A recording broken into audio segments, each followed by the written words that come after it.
Ang paggamit ng mga halamang gamot o herbal na dahon ay isang tradisyonal na paraan ng panggagamot sa Pilipinas at maaaring mahanap ang mga halamang ito sa buong kapuluan. Ang mga tribo at katutubong grupo sa bansa ay matagal nang gumagamit ng mga halamang gamot para sa iba't ibang karamdaman.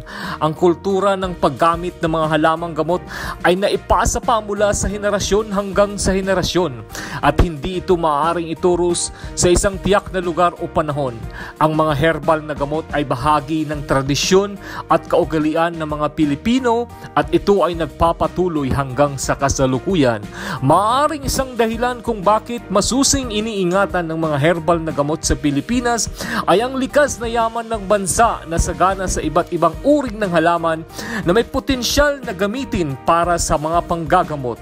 Ang mga katutubong albularyo, manggagamot at mga elder na may karanasan sa paggamit ng mga halamang gamot ay nagiging tagapagpasa ng kaalaman tungkol dito sa kanilang komunidad.